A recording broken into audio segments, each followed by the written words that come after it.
Solutions में अपन last time क्या पढ़ रहे थे? Positive negative deviation. पॉजिटिव और नेगेटिव डेविएशन, राइट। अब पॉजिटिव और नेगेटिव डेविएशन पढ़ रहे हैं लास्ट टाइम, ठीक है। तो अपन एक काम कर लेते हैं, पॉजिटिव नेगेटिव डेविएशन से अपन ग्राफ की बात कर लेते हैं थोड़ा सा, शायद कोई ग्राफ से अपन को क्वेश्चन पूछे। तो अगर अपन ग्राफ की बात करें, या उससे पहले अपन ऐसे कर लेते हैं कि that is calculation of vapour pressure.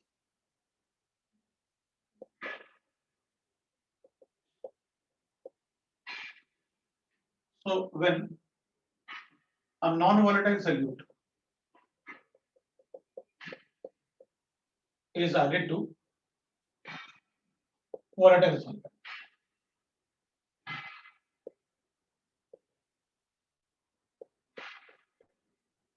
उसमें अगर ऐड करेंगे तो क्या होगा? तो अपन कहेंगे देखिए मेरे पास एक सॉल्वेंट है ए, उसके लिए पी ए नॉट गिवन है, इसमें एक सॉल्यूट ऐड किया मैंने, उसका मोल फ्रैक्शन एक्स बी होगा, इसका मोल फ्रैक्शन एक्स ए हो जाएगा। तो अपन कहेंगे ठीक है कोई बात नहीं, इसमें मैंने बी ऐड किया, उसका मोल फ्रैक्शन एक्स बी लिया था। तो अपन कहेंगे भाई ठीक है, vapour pressure of the solution will be directly proportional to mole fraction of A, that is right.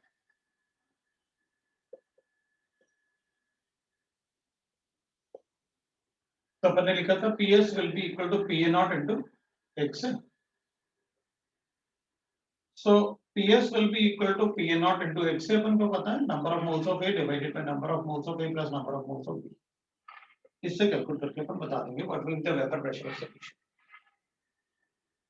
ये अपन ने कल भी डिस्कस किया था कि सॉल्यूट ऐड करने से, नॉन वोलेटाइल सॉल्यूट ऐड करने से डेंसिटी ऑफ सॉल्यूशन बढ़ेगा। अगर डेंसिटी बढ़ेगा किसी भी सॉल्यूशन का तो ऑब्वियस सी बात है वेपर प्रेशर कम हो जाएगा। सो मोल फ्रैक्शन, जितना ज्यादा सॉल्यूट ऐड करोगे उतना कम आपका मोल फ्रैक्शन ऑफ सॉल्वेंट होगा। तो कांस्टेंट है, जितना कम ही होगा उतना ही कम vapour pressure of the solution.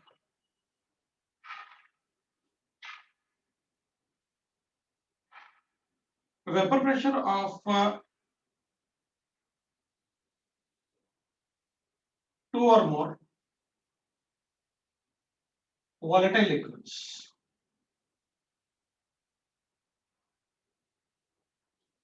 immiscible, that is miscible liquids, right? तो अगर हम वेपर प्रेशर चेक करेंगे तो assuming that कि मतलब there is a liquid A and B, PA is equal to PA naught into XA and PB will be equal to that is PB naught into XB. ये अपन ने कल भी किया था। PM will be equal to that is PA naught plus PB naught, PA plus PB ऐसे कर सकते हैं अपन, और अगर 2 और मोर है तो अपन बता सकते हैं, 2 के लिए लिख लेते हैं और होगा तो ऐड कर लेंगे। So PM will be equal to PA naught into XA plus PB naught into XB.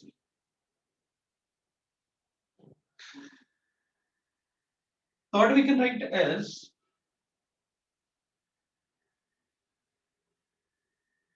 vapor pressure of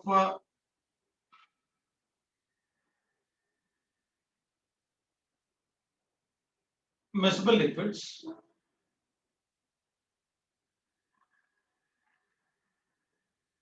in vapor state,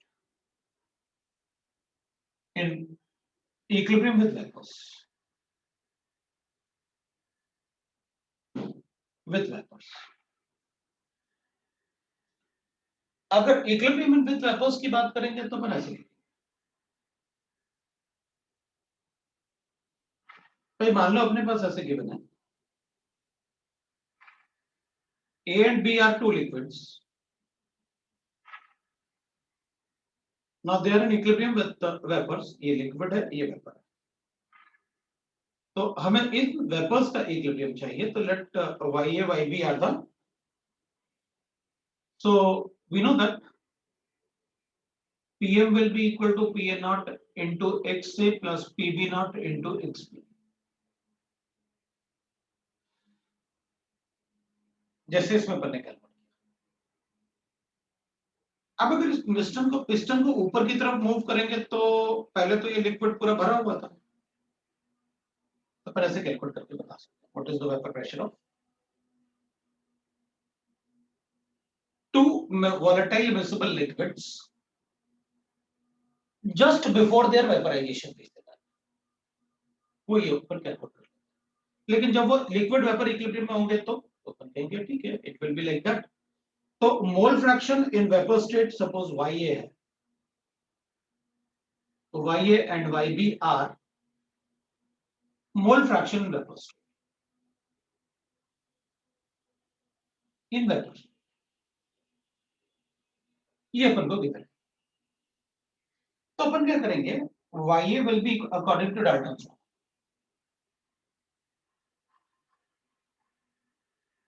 Dalton's law, क्योंकि ये तो गैसेस होंगे, वेपर्स में तो gases, mole fraction of any gas will be directly proportional, that will be, मतलब we can write that equal to partial pressure of the gas divided by total pressure। ये वाला equation अपन यहां भी लिख सकते, आपने उसी से तो बताया है।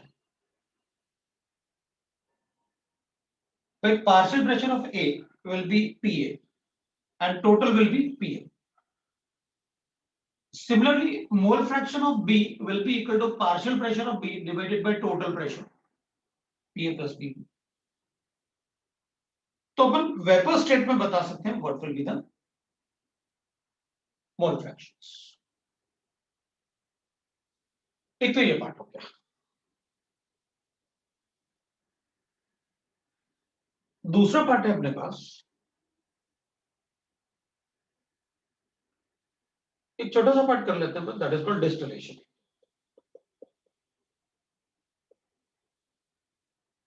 वो क्लासिकल मेथड हो गया कि जब हम पहले मतलब अपने पास अच्छे इंस्ट्रूमेंट नहीं थे तो डिस्टिलेशन कैसे करते थे। तो for mixture of two liquids,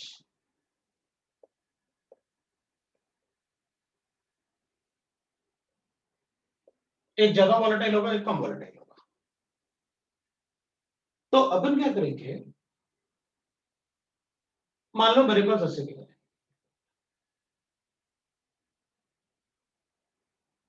ये लिक्विड अपने पास कितना है,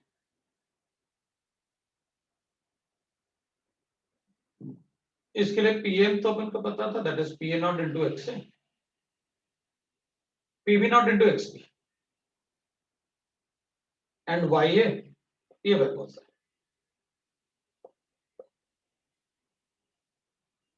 YA इक्वल टू हो जाएगा PA not into XA divided bye PM and YB will be equal to PB naught into XB divided by PM। ये हो जाएगा। अब मान लो इधर YA YB है, इधर XA XB था, ऐसे यहां पर XA XB था। अब जो XA XB इधर होगा वो उतना इधर थोड़ी होगा, क्योंकि अब तो अपने पिस्टन को ऊपर को किया तो ये वेपराइज हो गया, तो कुछ लिक्विड कम हो जाएगा, वो इक्विलिब्रियम में आ जाएगा। But total liquid of XA in the vessel will remain same, मतलब अगर 2 मोल्स आपने लिया था और 3 मोल्स ये, तो टोटल वेसल में वो 2 और 3 ही होंगे, कुछ पार्ट वेपराइज होगा। और उनमें अगर रिलेशन बताना है तो अपन पीएम को इक्वेट करके बता देंगे। In a vessel to find a relation between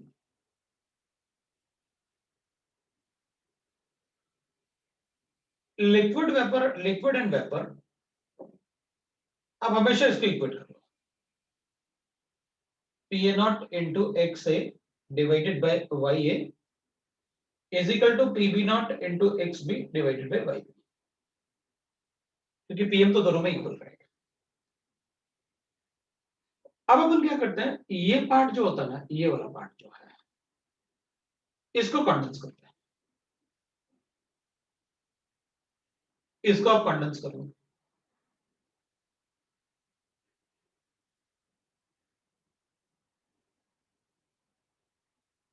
अगर इसको कंडेंस करेंगे तो अपन कहेंगे ये फर्स्ट डिस्टिलेट हो जाएगा, मतलब यहां से अपन ने ये कंडेंस किया तो डिस्टिल हो गया, लिक्विड में कन्वर्ट हो गया। तो यहां पर जो लिक्विड में जो मोल फ्रैक्शन होंगे वो वाई भी होंगे।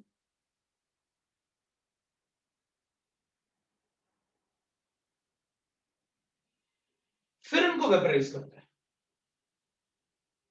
तो पहले अपन लिक्विड के लिए बोल देंगे भाई इस लिक्विड में फर्स्ट कंडेंसेट जो है उसमें YA will be the mole fractions. तो अपन कहेंगे PM dash will be equal to PA plus PB dash in the distillate. ये distillate के लिए। तो PM dash will be equal to PA naught, क्योंकि ये तो डिपेंड करेगा मोल फ्रैक्शन पे, vapour pressure of A, and PB naught into YB लिख लेंगे अपन। अब भाई इसको जैसे ये लिक्विड था वैसे इसको भी लिक्विड एज्यूम कर लिया। अभी इक्विलिब्रियम की बात नहीं की, अब इक्विलिब्रियम की बात की कि भाई हमने पिस्टन को ऊपर किया तो इक्विलिब्रियम स्टार्ट हुआ, तो इधर भी वेपर्स आएगा, same temperature, temperature is constant. पहले अपन ने पिस्टन को कम रखा हुआ था, तो इधर वेपर स्टेट में YA डैश कर लेते हैं, इधर भी YB डैश कर लेते हैं। YA डैश क्या हो जाएगा, तो अपन कहेंगे जैसे इसमें किया था आपने, this upon this is YA, तो इधर कर देता हूं, this upon this is YA dash,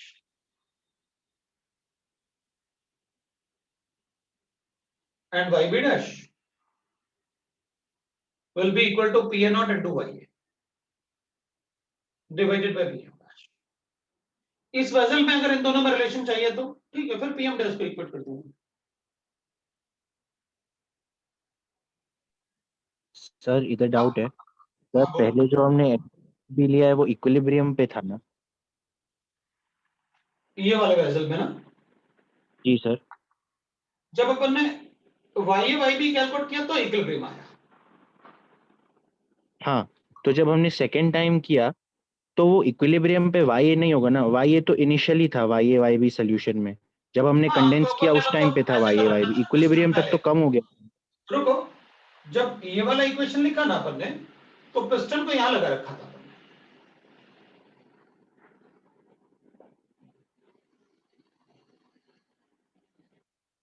जब लिक्विड पे पिस्टन को लगा रखा था, लिक्विड से हाँ चिपका हुआ था, हाँ तो ये कैलकुलेट किया। हाँ। अब इक्विलिब्रियम लाया एक्सपैंड करके, अब पिस्टन मेरे इधर आया,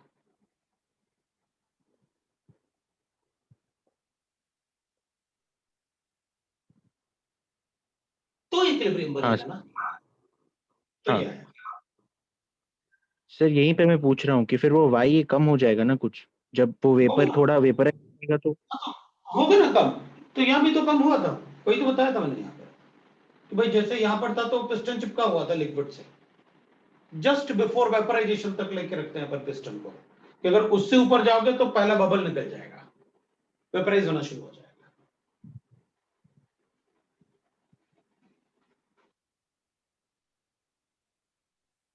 तो ऐसे आ जाएगा। अब इसको अगर लेके इसको डिस्टिलेट करोगे तो ये आपका सेकंड कंडेंसेट होगा, ये आपका सेकंड कंडेंसेट होगा। बिल्कुल ऐसे कैलकुलेशन होंगे इसमें जैसे इसमें थे, सेकंड डिस्टिलेट फिर कंडेंसेशन किया था, ये सेकंड कंडेंसेट, ये बता दो। तो इधर तो YA डैश होगा, YB डैश होगा, तो इधर YA डबल डैश होगा, YB डबल डैश होगा। तो इसका जो PM डैश लिखेंगे ना अपन इसके लिए, double dash, that will be equal to PA not into YA,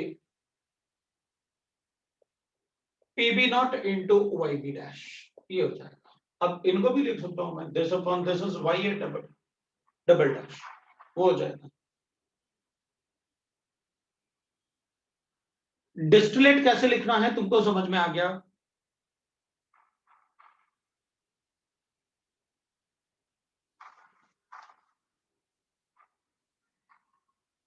तो फिर जो तुम्हारे दिमाग में चल रहा था उसको क्लियर करते हैं। ये वाला पार्ट तो इजी था, इसको हटाते हैं।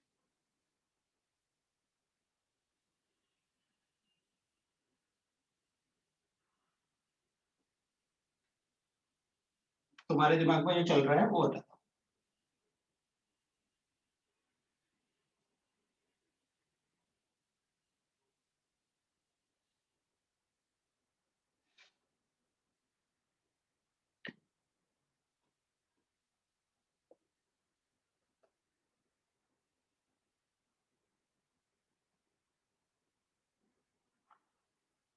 Vaporisation of two miscible liquids, volatile liquids.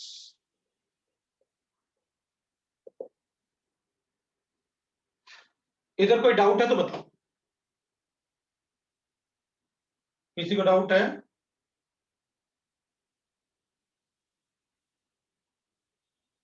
भाई इधर से मान लो ये ज्यादा वॉलेटाइल था, ये कम वॉलेटाइल है, तो जो ज्यादा वॉलेटाइल होगा उसका वेपर स्टेट में ज्यादा जाएगा अमाउंट, क्योंकि वो जल्दी वेपराइज हो रहा होगा ना।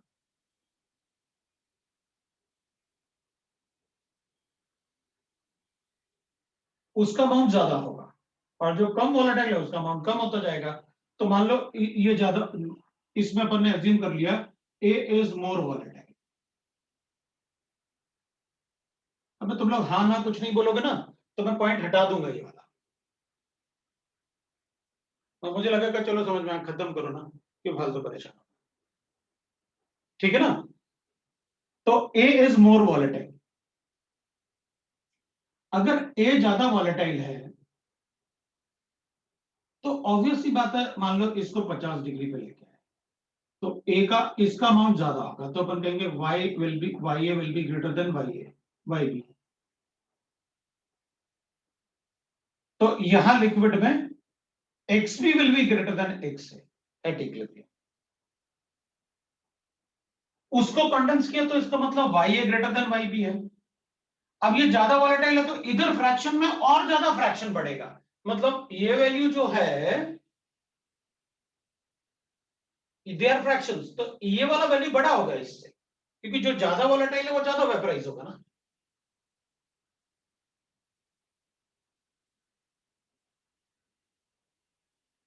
राइट? हाँ सर। हाँ सर। और ऐसे बोलते रहना, नहीं तो मुझे लगेगा फिर मैं कुछ कुछ खा जाऊंगा, नहीं तो खा जाऊंगा मतलब तुमको पता भी नहीं चलेगा क्या नहीं बताया। ठीक है ना? तो तुम लोग इंटरेक्ट करके बताओगे हाँ हाँ ठीक है, नहीं हमको वो समझ में नहीं आया, आप जो मर्जी चाहे बोल दो, तो ऐसे बोलोगे तभी तो मुझे पता चलेगा, है ना? तो अब अपन क्या करेंगे, देख इसका मतलब ये हुआ कि ये ज्यादा वॉलेटाइल था इससे, तो इसका मोल फ्रैक्शन फिर बढ़ेगा, इसका अमाउंट इसमें ज्यादा बढ़ेगा। तो ऐसे करते करते अपन क्या करेंगे, यहां वाई का अमाउंट बढ़ता जाएगा वेपर में, तो इधर लिक्विड में भी वाई का अमाउंट बढ़ता जाएगा। तो लास्ट में क्या होगा कि सिंस ए ज्यादा वेपराइज हो रहा है हर बार, तो लास्ट में अपन को क्या बचेगा, बी नेग्लिजिबल बचेगा लास्ट के कंडेंसेट में, इसके बाद वाले कंडेंसेट में, और A will go into the distillate. तो पहले ऐसे करते थे अपन डिस्टिलेशन। ठीक है, तो अपन को क्वेश्चन में पूछेंगे, वो बोलेंगे calculate the mole fraction of A and be in the vapour state of first distillate. मतलब अपन से वाई ए वाई डी वाई ए डैश और वाई बी डैश पूछ रहे हैं, कैसे शुरू करना है अपन को पता है। हो सकता है अपन को यहां पर ये वैल्यूज दे दें, हाँ ठीक है वो वैल्यू दे दो, तो मैं यहाँ से बैक कैलकुलेशन करना शुरू कर दूंगा, कोई प्रॉब्लम नहीं। ठीक है, अब वो पार्ट जिसमें तुझे ना डाउट हो रहा था वो देख। अब अगर मान लो मेरे पास तो दो लिक्विड्स हैं, अब देखना तुम क्या करना है। ऐसे मान ले अपन से कहा गया कि मेरे पास दो लिक्विड्स हैं, volatile liquids A and B भरे हुए, इनका वेपर प्रेशर बताओ, इनका ये लो।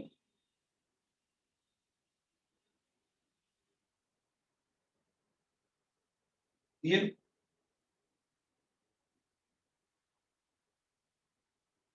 कैलकुलेट कर दिया, ये तो लिखा था। अब बोल रहे थे ना पिस्टन उससे चिपका हुआ था इस वजह से। हाँ अब अपन से कहा गया, अच्छा बताओ, ये तो हो गया वेपर प्रेशर ऑफ मिक्सचर। अब मुझसे कहा गया, अच्छा बताओ कंपोजिशन ऑफ फर्स्ट बबल।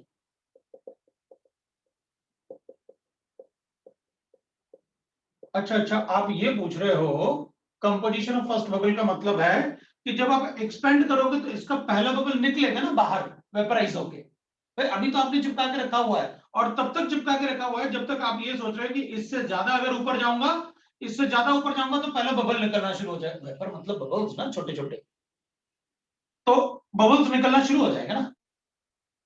तो अपन से पूछा कि आप composition of the first bubble बताओ, बता देंगे उसमें क्या composition of the first bubble.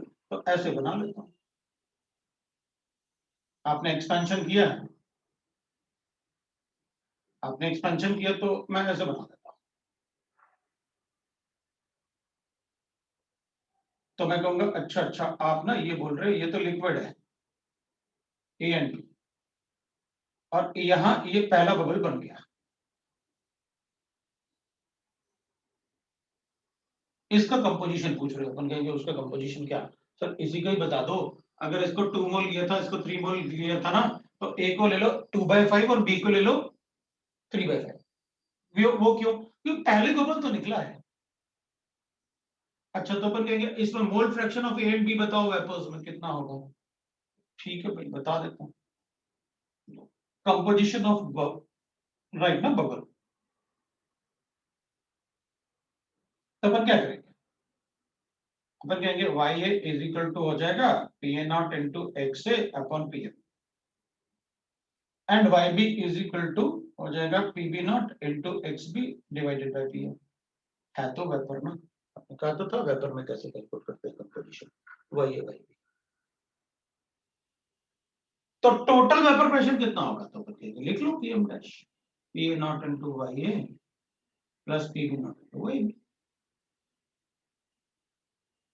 अच्छा तो अगर मान लो मैंने थोड़ा और एक्सपेंशन किया, तो मान लो अपन कहेंगे मैंने थोड़ा और एक्सपेंशन किया इधर तक लेके गया, तो अपन कहेंगे हमें क्या फर्क पड़ता है, करो आप, इधर वाई है वाई भी लिख लो, इक्विलिब्रियम तो होगा ना, इसमें भी तो इक्विलिब्रियम तो था ही ना, इक्विलिब्रियम तो हमेशा रहेगा ना, अगर वेपर और लिक्विड दोनों है तो हाँ रहेगा। हाँ तो इस केस का वाई है वाई भी और इस केस का वाई है वाई भी सेम होगा या डिफरेंट, ऑब्वियसली बात है डिफरेंट होगा, कि नहीं होगा डिफरेंस, तो टोटल प्रेशर ही डिफरेंट होगा, क्योंकि यहां पर जो पीएम डैश आएगा वो ये आएगा, यहां पर जो पीएम डैश आएगा वो डिफरेंट होगा।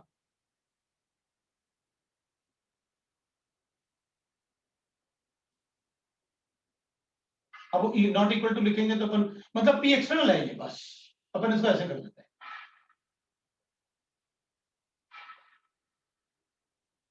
वो P2 हो जाएगा, और P2 कितना होगा, ऑब्वियसली बात है इसका P1 तो ये हो जाएगा। आपने और प्रेशर को चेंज किया तो और प्रेशर चेंज होगा, ठीक है भाई, आप वेपराइज कर रहे हो ना और ज्यादा, तो और ज्यादा वेपराइज होगा फिर तो, आप जितना ज्यादा, अब एक टाइम आएगा कि पिस्टन बहुत ऊपर चला गया, तो हाँ तो फिर सारे ही वेपर में कन्वर्ट हो सकता है, ये तो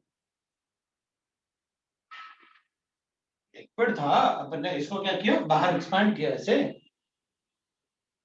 अब इसके बाद और इसको अपन कहते हैं क्या, bubble point, is called bubble point, बोलते हैं ना पिस्टन से बबल पॉइंट, जब पहला बबल निकला उसके बाद इक्विलिब्रियम। हाँ तो आप हर बार यहां पर जो बात कर रहे थे ना, कंडेंसेशन डिस्टिलेशन, वो इस कंडीशन की बात कर रहे थे हर बार, और बबल पॉइंट वगैरह की बात नहीं कर रहे थे। अच्छा मैंने और एक्सपैंड किया, ठीक है भाई, यहां भी एक्सपेंशन किया था आपने, यहां भी एक्सपेंशन किया था आपने, मैंने और एक्सपेंड किया, और एक टाइम आया जब मेरे पास क्या हो गया,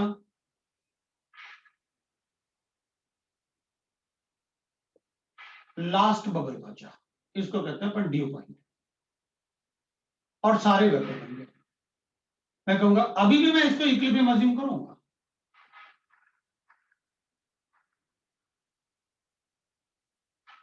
तो फिर कैसे कैलकुलेट करेंगे? तो अपन कहेंगे अपन को तो पता है भाई, आप जो मर्जी चाहे कर लो, इधर तो अपन को पता था this is P2 will be equal to PA not into YA plus PB not into YB, इसको डैश कर, ठीक है। अब अपन कहेंगे ड्यू पॉइंट पे, तो अपन कहेंगे देखो भाई ड्यू पॉइंट को अगर आप उधर ले गए तो सारा का सारा तो वेपर में कन्वर्ट हो गया, चलो अपन कहेंगे आप जो मर्जी कर लो, मुझे ये पता है कि XA प्लस XB तो उतना ही रहेगा, इसको आप चेंज नहीं कर सकते। तो इसका प्रेशर जो होगा ना ऊपर, ये इसको पीटी ले लेते हैं, चलो ये पीटी। तो अपन क्या करेंगे, अपन कहेंगे अच्छा ठीक है एक्से लिखना है मुझे, तो मैं ऐसे लिख देता हूं, X will be equal to that is, क्योंकि वेपर्स तो होंगे ही इसमें,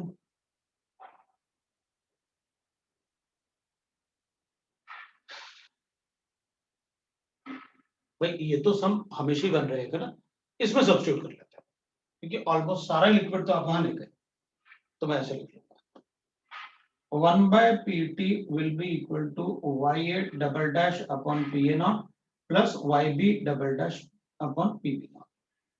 ये अपन सबने पढ़ा हुआ है, अपन को पता है क्या होता है ये equation.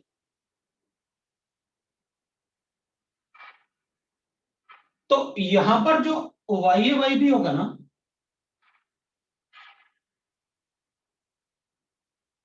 they are almost equal to this,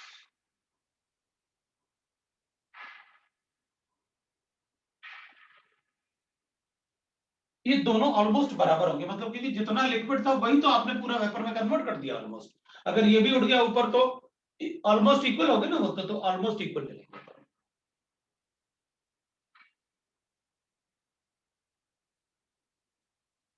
ठीक है, इसके बाद इसको अपन ड्यू पॉइंट कहते हैं, इसके बाद तो सारा का सारा वेपर ही होगा बस।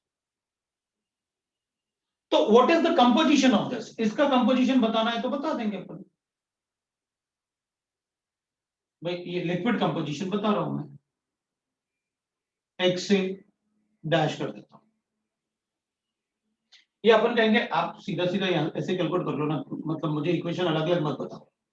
YA double dash is equal to होता है PA नॉट इंटू एक्स से, ये आपका लिक्विड कंपोजिशन है, डिवाइडेड बाय ये आपका एक्स डैश है which is almost equal to XB which is almost equal to X से, तो एक्स ए और ये पीटी हो जाएगा और वाई बी डबल डैश हो जाएगा PA not into XB dash divided bye PT, PT मैंने कैलकुलेट कर लिया, here YA double dash and YB double dash are almost equal to जितना यहाँ था मोल्स फ्रैक्शंस, ये लिक्विड कंपोजिशन, इसके बाद सारा का सारा वेपर आ जाएगा। अब तुम बताओ कोई डाउट है तो, कि किस पार्ट में क्या डाउट है, और Sir, बोलो। ड्यू हाँ सर ड्यू पॉइंट में X A plus X B equal to 1 लिखने के बाद क्या किया आपने? ये वाला पार्ट हाँ एक्स सर। और एक्सपी को सब्स्टिट्यूट कर दो ना वहां पर, ऐसे कर देंगे ना, आपको पता तो है भाई, आप सीधा सीधा ये पीटी जो लिखोगे आप, अपन को पता है ना YA double dash mole fraction PA not into XA dash divided by होता है PT, and YB double dash is equal to होता है PB not into XB dash divided by PT।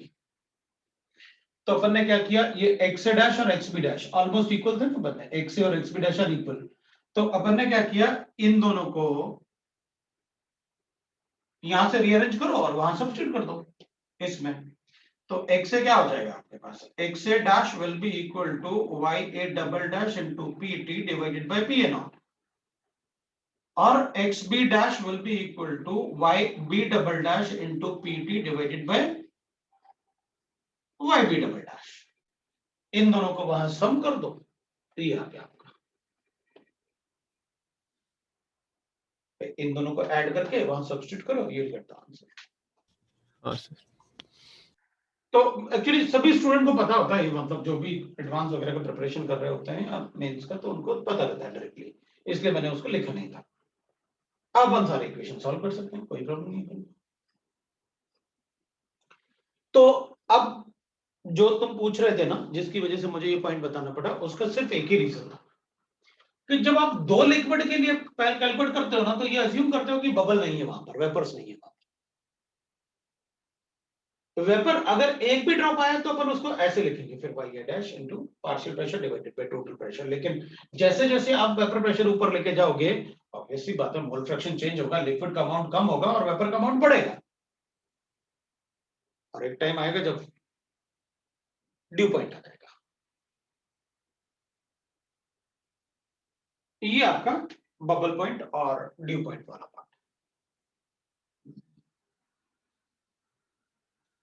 इससे आगे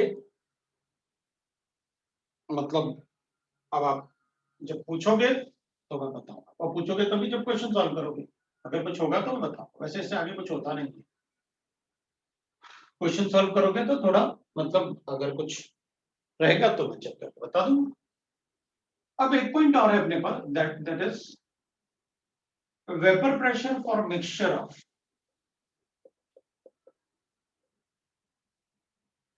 इमिसिबल लिक्विड्स। मतलब जैसे पानी और ऑयल है, इमिसिबल लिक्विड्स मतलब एग्जांपल H2O एंड ऑयल की बात कर लेते हैं, ये थोड़ी आपस में मिक्स होता है, इमिसिबल लिक्विड्स है। तो ये वाला पार्ट हटा दूं। अब अगर तुम बोलो तो मैं मतलब इसमें कुछ वैल्यूज डाल के, ये 2 और 3 ले ही रखा है अपन ने, P0 PV0 डाल देता हूँ और शुरू हो जाता हूँ, कैलकुलेशन हो जाएंगे बिल्कुल वैसे जैसे मैंने आपको बताया ना, उससे 1% भी इधर उधर नहीं होने वाला।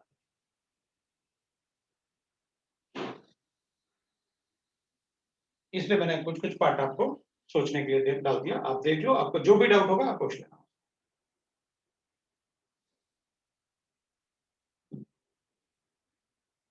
ठीक है ना? हाँ सर। तो अब दूसरा कर लेते हैं।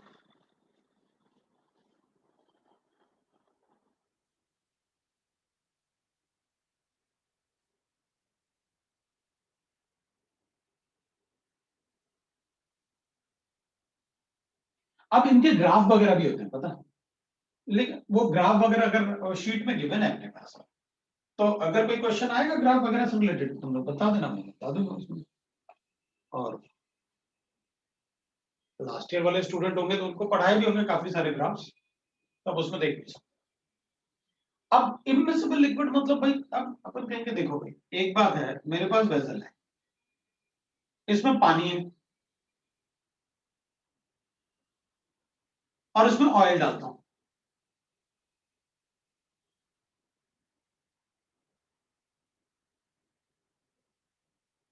तो अपन कहेंगे अब एक बात बताओ, अगर पानी और ऑयल है जब ये मिक्स ही नहीं होते,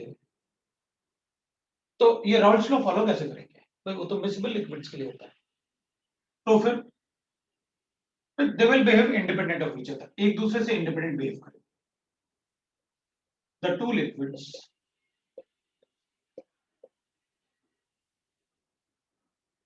will behave independent of each other.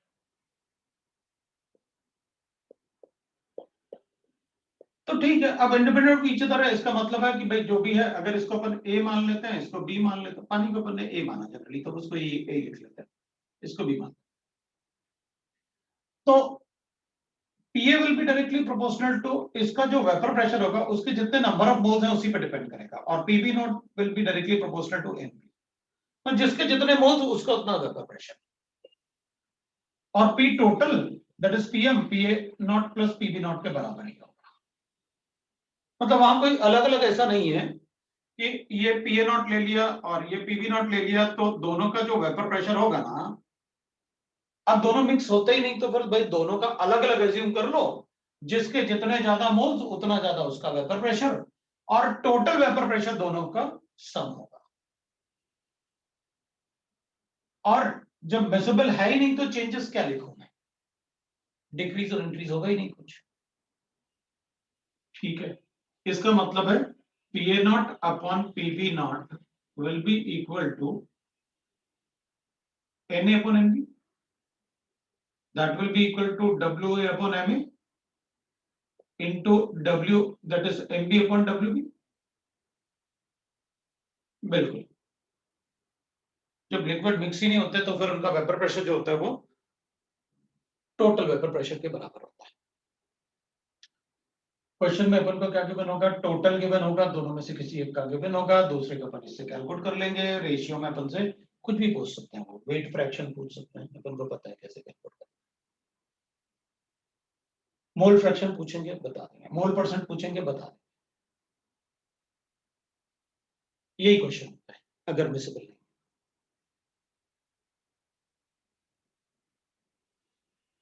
बाकी इसमें मुझे कुछ नहीं बताना, आपको कुछ पूछना है तो पूछना।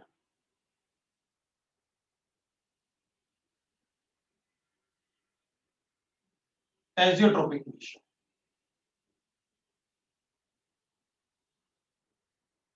The mixture which have, but इस वर्ड का ध्यान रखना है,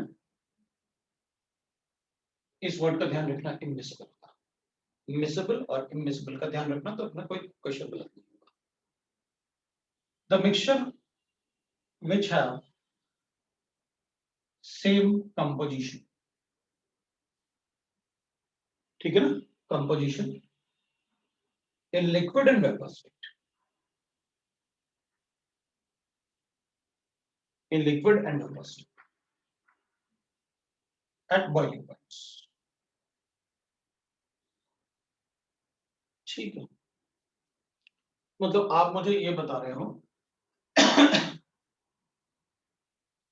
कि जब हमारे पास इथेनॉल मिक्सचर में होता है 95%, 95.4 होता है तो अपन छोड़ देते हैं, 95% प्लस वाटर 5%। तो जो अपन इनका डिस्टिलेशन करते हैं ना इस कंपोजिशन में, तो दोनों का जो लिक्विड में परसेंटेज होता है वही वेपर में परसेंटेज होगा। तो वेपर में अगर वही परसेंटेज होगा तो डिस्टिलेट में भी वही परसेंटेज आएगा। तो इनको अपन सेपरेट नहीं कर सकते distillation. So azeotropic mixture cannot be separated by distillation. HNO3, ये तो मैंने लास्ट क्लास में बोला था, जिसमें मैंने कहा था कि देखो थोड़ा जल्दबाजी कर दिया मैंने, बोला अगर HNO3 68% है और वाटर 32% है, अगर इस कंपोजिशन में मिक्सचर है तो मैं इन दोनों को डिस्टिलेशन से सेपरेट नहीं कर सकता, क्योंकि इनका बॉइलिंग पॉइंट पे जितना लिक्विड कंपोजिशन होगा वही कंपोजिशन वेपर में जाएगा। दैट इज एसिडोट्रोपिक, ठीक है। These cannot be separated by distillation.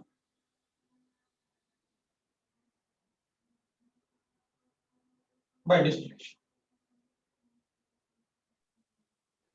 Sir मतलब हम यही बोल रहे हैं ना कि YA इक्वल टू XA और YB इक्वल टू XB होगा In the azeotropic mixture. बिल्कुल यही कि जो वेपर कंपोजिशन है वही लिक्विड कंपोजिशन में जाएगा एट बॉइलिंग पॉइंट। अब अपन क्या करेंगे, अपन कहेंगे ठीक है भाई, एजियोट्रोपिक मिक्सचर दो टाइप से होता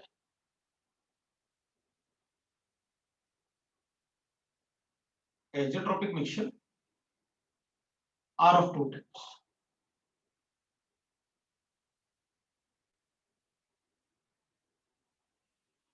एक मिनिमम बॉइलिंग एजियोट्रोपिक,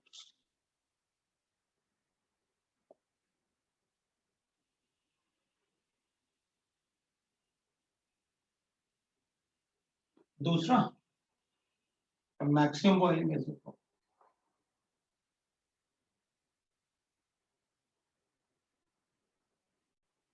मतलब मिनिमम बॉइलिंग का मतलब हो गया